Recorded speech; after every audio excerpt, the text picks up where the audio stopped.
अस्सलाम वालेकुम। आज मैं यूनिवर्सिटी आई हूँ और मेरे साथ आज बहुत ख़ास मेहमान हैं जो यहाँ पे यूनिवर्सिटी में मास्टर्स कर रहे हैं। तो मैं उनसे उनके जो एक्सपीरियंस है वो शेयर करेंगे यहाँ पे हमारे साथ। तो welcome. Thank you. Welcome to you as well in the university. Thank you. और मैं कन्वर्सेशन इससे स्टार्ट होंगी कि आपके बारे में पूछूँगी, आपका बैकग्राउंड क्या, एजुकेशनल बैकग्राउंड क्या है।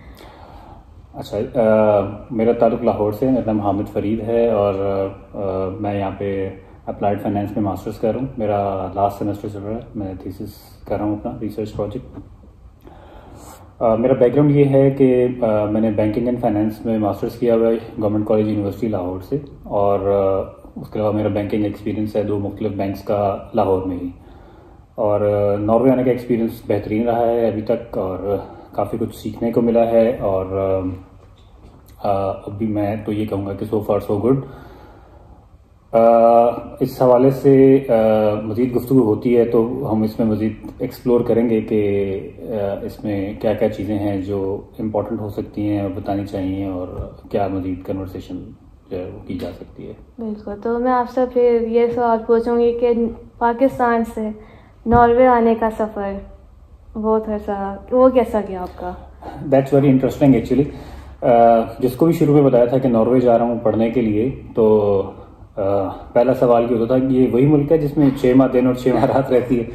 सो बहुत से लोगों को पता नहीं था Norway is not a very popular destination Pakistanis में ख़ास तौर पे, और मेरा ख्याल है लाहौर में भी specially.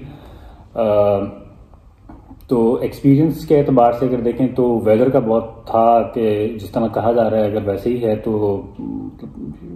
It can be challenging, लेकिन ऐसा नहीं हुआ। और उसकी एक बहुत बड़ी वजह थी कि जब हम आए हैं तो चूँकि क्लासेस हमारी डिजिटल होती थी कोरोना की वजह से, तो हमने आउटडोर जॉब्स शुरू की।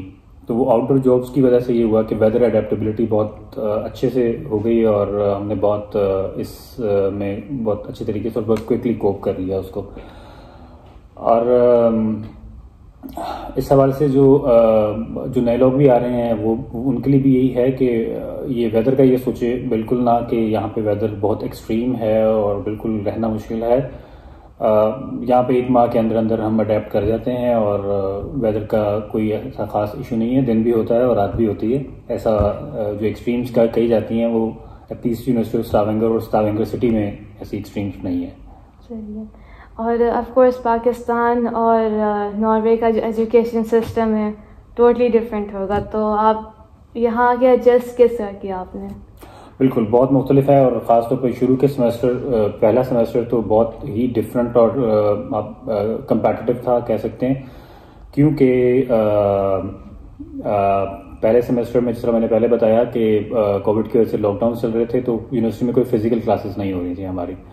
तो चूँकि फिजिकल क्लासेस नहीं हो रही थी तो हम अपने हॉस्टल्स में बैठ के पढ़ते थे और जहाँ तक कोशिश होती थी ग्रुप स्टडी कर लें। लेकिन चूँकि हम हॉस्टल में भी हम ज़्यादातर इकट्ठे पाकिस्तानी या एशियंस होते थे तो हम बहुत ज़्यादा मिक्सअप नहीं हो सके।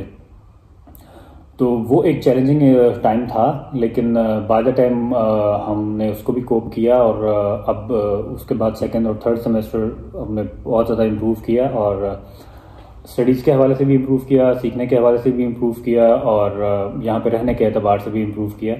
तो ओवरऑल एक बहुत ही ज़बरदस्त एक्सपीरियंस रहा है। मैं तो रेकमेंड करूँगा कि नॉर्वे को बिल्कुल चूज़ करना चाहिए।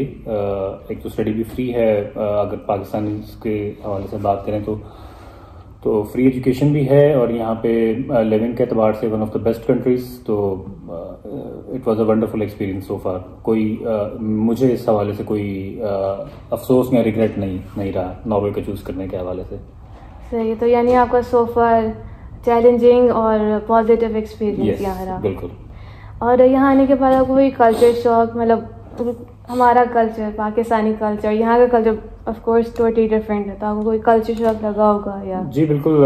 जो सवालात होते थे अंग्रेज़ों के मुल्क में जा रहे हैं और बहुत वेदर एक्सट्रीम है और पता नहीं किस तरह का कल्चर और किस तरह का एनवायरनमेंट होगा, तो उस हवाले से मुझे तो खदशात तो नहीं थे, लेकिन जो लोगों के क्वेश्चन थे उस हवाले से मैं बता दूं कि नॉर्वे का कल्चर बहुत पीसफुल कल्चर है। और जो हम न्यूज़ में सुनते हैं, मीडिया में सुनते हैं, रेसिज्म के हवाले से या एंटी मुस्लिम सेंटिमेंट्स के हवाले से तो ऐसा कुछ भी ख़ास जो है वो नज़र नहीं आया हमें। और ऐसे कोई वाक़यात पर्टिकुलरली हमारे साथ या हमारी किसी सर्कल में नहीं हुए हैं। और कल्चरल शॉक एक इस हवाले से कह सकते हैं कि हम चूँकि डिजिटल एजुकेशन ले रहे थे तो उसमें हमारा मिक्सअप होना इंटरनेशनल कम्युनिटी के साथ वो थोड़ा सा ट्रिकी था, वो मुश्किल था, क्योंकि अब जो इंटरनेशनल और यूरोपियन स्टूडेंट्स हैं वो ऑलरेडी यहाँ पे हैं और यहाँ पे वो पढ़ रहे थे और उनका फिजिकल आपस में मिलना, एक दूसरे से ग्रुप सेशंस और स्टडी सेशंस होते थे, लेकिन हमारा मुख्तलिफ था ये सिनेरियो। तो हमारा वो मिक्सअप नहीं हो सका शुरू में और वो मिक्सअप बाज़ लोग बहुत लैक कर रहे हैं अभी भी शायद। और उसके बहुत जो बेनिफिट भी हैं, क्योंकि अगर हम अपना एक्सपीरियंस, पाकिस्तान का एक्सपीरियंस लेके आ रहे हैं तो उनके पास भी जाहिर है कोई एक्सपीरियंस है, बेहतर एजुकेशन का एक्सपीरियंस कह लीजिए या ज़्यादा बेहतर लिटरेसी है उनके अंदर आईटी या कंप्यूटर के हवाले से या डिजिटलाइजेशन के हवाले से। सो इन चीज़ों से सीखना चाहिए और ये बहुत कंपैटिटिव एडवांटेज प्रोड्यूस करती हैं over the period of time. तो ये चीज़ें हम लैक कर रहे थे, लेकिन excuse me, by the time ये चीज़ें जो है वो इम्प्रूव हुई हैं। सही है। तो यहाँ आके आपने कोई जो एंटरटेनमेंट बनने को चाहिए होता है, तो फ्री टाइम कैसे गुजारा आपने? फ्री टाइम सबसे इम्पोर्टेंटली तो ये बताऊं कि कुकिंग नहीं आती थी, तो यहाँ पे फ्री टाइम कुकिंग सीखने में गुजरा है, एक्सपेरिमेंट करने में गुजरा है, लोगों को बुला के खिलाने में और एक्सपेरिमेंट से इम्प्रूव करने में। तो ज़्यादातर टाइम आप ये फ्री टाइम जिसको आप कहती हैं तो वो तो कुकिंग में गुजरा। उसके अलावा यहाँ पे हाइकिंग का बहुत कल्चर है तो कुछ उसमें भी गुजरा है। और उसके अलावा फ्री टाइम बाज़ात आप कह रहे हैं कोई आउटिंग कर ली, कार्ड्स खेल लिए और दोस्तों के साथ निकल गए। तो इंडोर एक्टिविटीज़ ज़्यादा हुई हैं और आउटडोर कम हुई हैं, लेकिन ज़्यादातर फ्री टाइम इसी बात से रिलेटेड गुजरा है कि हम किस तरह बेहतर अडेप्ट कर सकते हैं, चाहे वो लिविंग के एतबार से हो, स्टडीज़ के एतबार से हो और किसी और पर्सपेक्टिव से हो।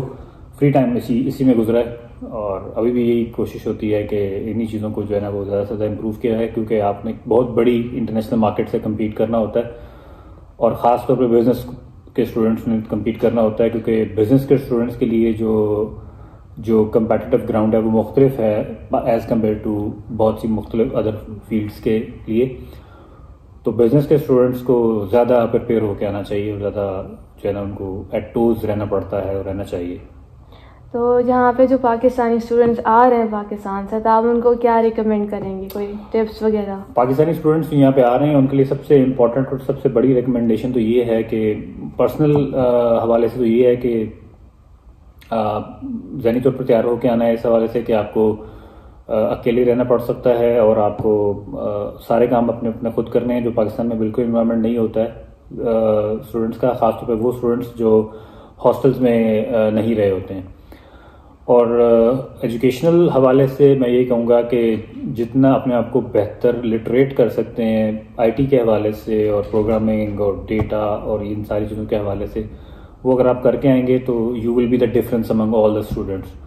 सो ये जितना इन चीज़ों के ऊपर इन्वेस्ट करेंगे, अपने कुछ सर्टिफिकेशंस कर लेते हैं बिजनेस की या बिजनेस एंड डेटा की या बिजनेस आईटी की किसी भी हवाले से, तो ये आपके लिए एक बहुत बड़ा एक एडवांटेज बन के आपके सामने आएगा और आप डिफ्रेंशिएट किए जाएंगे बाकी लोगों में, टीचर्स की तरफ से भी, डिपार्टमेंट की तरफ से भी और बाकी फेलो स्टूडेंट्स की तरफ से भी।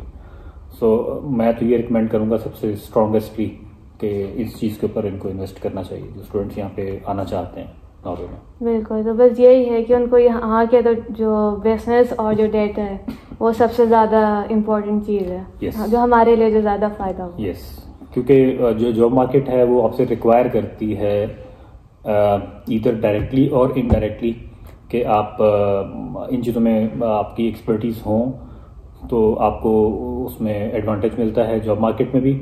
और एक इम्पॉर्टेंट चीज़ जो रह गई वो ये है कि लैंग्वेज, तो आप अगर बेसिक्स लैंग्वेज की सीख के आते हैं और यहाँ पे रेगुलरली लैंग्वेज सीखते हैं तो आप ऐसे ही है जैसे आप कोई नॉर्वेजियन और आप बैठे हैं और आप दोनों एक ही स्केल पे बैठ के काम कर रहे हैं। अगर आप लैंग्वेज भी सीखते हैं, बेसिक प्रोफिशिएंसी लेवल भी अगर आपका हो जाता है A1 या A2 आपका होता है, और साथ आपके पास ये वाली एक्सपर्टीज़ हैं, तो आप बहुत बेहतर तरीके से कम्पीट कर सकते हैं। उसकी वजह पाकिस्तान से आने से पहले करने की वजह ये है कि आप आने से पहले करेंगे तो ज़्यादा बेहतर है, क्योंकि यहाँ पे आपको शायद इतना टाइम नहीं मिलेगा। आपने सारा कुछ अपना खुद मैनेज करना होता है, अपने आप को मोटिवेट भी खुद रखना है, अपने आप को फीड भी खुद करना है, और अपने आप को एजुकेशन में और बाकी चीज़ों में इन्वॉल्व भी खुद ही रखना है। तो ये सारी चीज़ें जब आपने खुद करनी होती हैं तो वो थोड़ा सा आपके लिए मुश्किल हो जाता है। तो इसलिए ज़्यादा बेहतर है कि चूँकि पाकिस्तान में अगर आपका थोड़ा सा फ्री टाइम है तो इन चीज़ों पे इन्वेस्ट करके आएँ, तो ये आपको यहाँ पे अडेप्ट करने में कोई मुश्किल पेश नहीं आएगी। और लास्टली इस सिलसिले में कि जॉब मार्केट के हवाले से जो स्टूडेंट्स के लिए होती है, बहुत अच्छी जॉब मार्केट है। आप स्टडीज़ के साथ जॉब चूँकि आपको अलावा है, तो आप जो पार्ट टाइम जॉब्स हैं वो बहुत इजीली आपको मिल जाती हैं। तो उस हवाले से बिल्कुल परेशान होकर आने की ज़रूरत नहीं है। यहाँ पे कोई ऐसा स्टूडेंट नहीं हमें मिला जो यहाँ पे आया है और उसको जॉब नहीं मिली हुई है।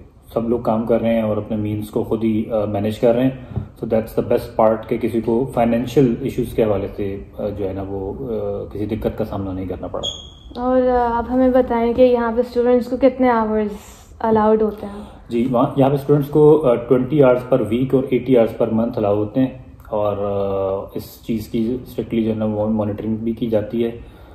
और अगर कोई स्टूडेंट इतने घंटे जितने अलाउ हैं काम कर लेता है, तो वो बहुत अच्छे तरीके से अपने जितने भी एक्सपेंसेस हैं उनको मैनेज कर सकता है। कोई मुश्किल उसको पेश नहीं आ सकती है। ठीक है, तो थैंक यू सो मच। हम उम्मीद है कि जो हमारे स्टूडेंट्स आ रहे हैं पाकिस्तान से उनको काफ़ी हेल्पफुल टिप्स मिले होंगे। तो आपका बहुत बहुत शुक्रिया आने के लिए और विल सी यू अगेन इंशाल्लाह। तो ये है हमारी बात कन्वर्सेशन हामिद के साथ। तो होपफुली आपने कुछ अच्छा सीखा होगा, और मेरी आपसे मुलाकात होगी अगली वीडियो में। तो तब तक अपना ख्याल रखें। अल्लाह हाफिज़।